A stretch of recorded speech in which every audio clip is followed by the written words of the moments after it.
Assalamualaikum warahmatullahi wabarakatuh. Bismillahirrahmanirrahim. Alhamdulillahi wa kafa. Wassalatu wassalamu ala rasulihil mustafa wa ala alihi wa sahbihi wa man ihtada. Amma ba'du. Kepada Dewan Juri yang arif dan bijaksana, hadirin sebangsa dan setanah air yang kami banggakan. Ketika Barat hendak menjajah dunia Islam, Perdana Menteri Victoria pernah berpidato di hadapan parlemennya. Saudara-saudara, jika kita ingin berhasil mengalahkan negara-negara yang penduduknya mayoritas muslim, maka yang paling utama harus kita lakukan adalah bagaimana upaya kita menjauhkan mereka dari kitab Al-Quran, supaya mereka buta terhadap isi kandungannya. Sebab dengan itu kita akan berhasil menaklukkan mereka. Selama mereka berpegang teguh pada Al-Quran, selama itu pula kita tidak akan sanggup mengalahkan mereka. Pidato Victoria tersebut menambah keyakinan kita bahwa Al-Quran sangat penting untuk dibaca, dipelajari, digali, dipahami, dijiwai, dan diaktualisasikan dalam kehidupan nyata, sekaligus diwariskan kepada generasi muda kita agar keberadaan Islam, kekuatan Islam, bangkitan Islam, bahkan kejayaan Islam terus tumbuh dan berkembang sepanjang sejarah peradaban manusia. Namun sayang, umat Islam saat ini sepertinya sudah jauh dari Al-Quran. Imam Ali karamallahu wajhah pernah mengingatkan akan datang suatu zaman di mana Al-Quran hanya tinggal tulisan dan kita mudah terbawa perubahan negatif peradaban manusia. Sebagai bukti, mabuk-mabukan modern katanya, buka jilbab, pamer aurat, modern bilangnya, hamil di luar nikah, menggugurkan kandungan, modern dalihnya. Bahkan seiring ditemukannya teknologi modern tingkat tinggi, seiring itu malah muncul watak-watak yang menyalahgunakan internet dan handphone. Itulah hadirin potret peradaban kehidupan manusia yang jauh dari nilai-nilai Al-Quran. Oleh karena itu, dalam mengantisipasi hal tersebut, maka pada kesempatan yang baik ini kami akan membicarakan tentang Al-Quran dan rancang bangun masa depan peradaban manusia dengan landasan Al-Quran surat Yunus ayat 57.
dengan menyebut namamu ya Allah, yang maha pengasih pelimpah kasih, yang maha penyayang pelimpah sayang.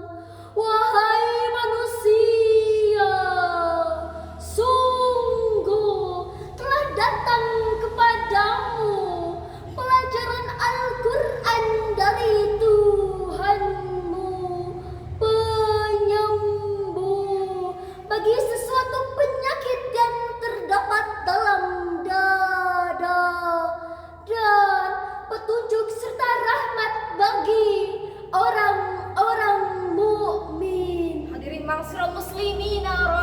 yarhamukumullah. Ayat ini menegaskan kepada kita bahwa Al-Quran dan rancang masa depan peradaban manusia sungguh-sungguh telah datang kepada kita, bahwa Al-Quran sebagai petunjuk dalam membangun masa depan peradaban manusia.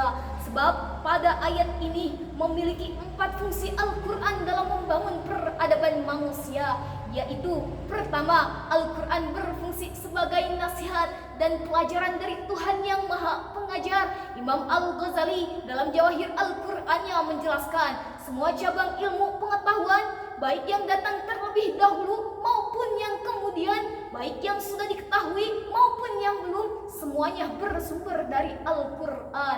Sebagai bukti, ketika rumus dicari ditemukan pada abad 1880, Al-Quran lebih dulu menjelaskan dalam surat Al-Qiyamah ayat 3. Bahkan ketika bentuk dan lapisan bumi ditemukan pada abad 14 silam, Al-Quran lebih dulu mengatakan, Allahul ladzi khalaqas samawati wal arda. Hadirin, kita kaji lebih dalam kenapa Allah mengatakan as-samawati dalam bentuk jamak untuk langit, sedangkan untuk bumi arda dalam bentuk mufrad. Padahal langit memiliki 7 lapis dan bumi pun memiliki 7 lapis. Imam As-Sawi dalam tafsir Sawinya menjelaskan karena langit memiliki bentuk yang berbeda dan unsur yang tidak sama. Sedangkan bumi wa in kanat sab'an aidan li'annaha min jinsin wahidin, walaupun terdiri dari 7 lapis tetapi berasal dari unsur yang sama, yaitu dari tanah juga. Bumi lapis pertama berasal dari tanah sampai lapis ke-7 pun tetap tanah. Kedua, Syifa'un lima fis sudur. Imam Jamakhsyari dalam tafsir Al-Kasyaf menjelaskan, ay minal aqaidil fasidah, sebagai obat penawar dari paham-paham yang sesat. Hadirin, di zaman modern ini memang tidak ada manusia yang menyembah berhala Lata, Uzza, Manat, dan Hubal. Akan tetapi mereka menyembah berhala dalam bentuk lain. Mereka menyembah pangkat dan jabatan, Menyembah kedudukan dan atasan, bahkan menyembah harta dan kekayaan. Eksesnya, lahirlah manusia yang tamak dan serakah mencari berbagai cara supaya mereka kaya raya. Dampaknya, meskipun Markus sudah diringkus, akan tetapi muncul Markus yang tambah rakus. bikin slogan bagus-bagus, orang bijak taat bayar pajak. Kenyataannya petugas pajak makan duit pajak. hari gini gak bayar pajak, apa kata dunia? Hari gini makan duit pajak, apa kata akhirat? Ketiga, fungsi Al-Quran sebagai petunjuk dari kesesatan. Hal ini sesuai dengan firman Allah Subhanahu wa Ta'ala dalam Al-Quran surat Al-Isra ayat 9.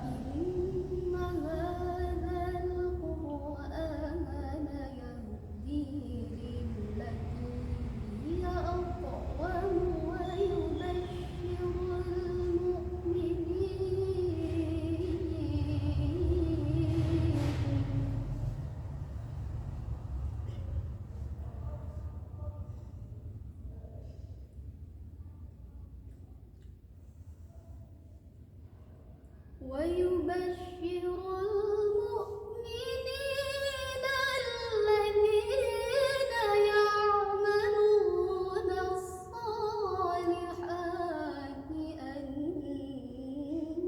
لهم أجرا كبيرا.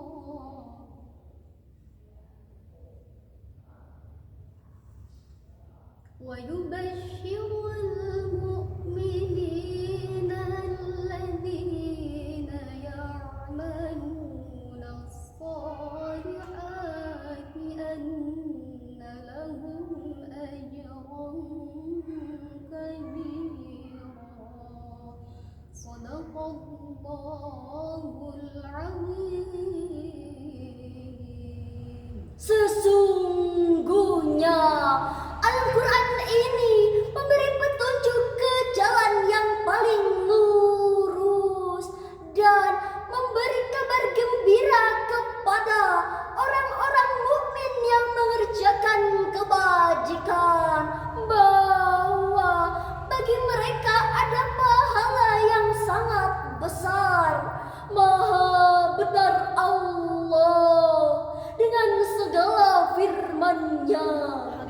Ma'asyiral muslimina rahimakumullah. Ayat ini menjelaskan kepada kita bahwa Al-Quran diturunkan Allah untuk memberi petunjuk kepada manusia, membimbing dan membawanya kepada keselamatan baik di dunia maupun di akhirat. Sejalan dengan ayat ini, Profesor Dr. Qurai Shihab dalam buku Wawasan Al-Qur'annya menjelaskan seluruh ayat yang ada di dalam Al-Qur'an semuanya berisi ajaran yang sangat relevan dengan perkembangan dan tuntutan zaman. Keempat, Al-Qur'an berfungsi sebagai rahmat bagi orang-orang yang beriman. Dengan demikian, manakala kita melangkah dengan Al-Qur'an, bergerak dengan bimbingan Al-Quran, dan berperilaku sesuai petunjuk Al-Quran, niscaya kehidupan akan aman dan nyaman.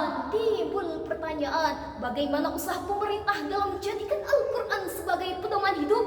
Alhamdulillah, saat ini gerakan cinta Al-Quran diantaranya melalui program pendirian Taman Pendidikan Al-Quran, mendirikan Baitul Quran, bahkan membuat mushaf Al-Quran. Rasulullah Shallallahu Alaihi Wasallam bersabda, barang siapa yang menjadikan Al-Quran sebagai imamnya, maka Al-Quran akan membawanya ke surga.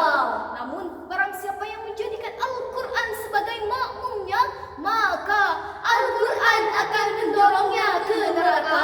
Na'udzubillah tsumma na'udzubillah.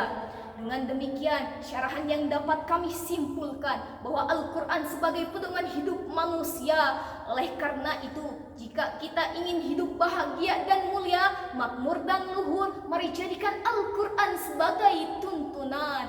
Semoga kita diberikan oleh Allah untuk bisa mengamalkan isi kandungan Al-Quran.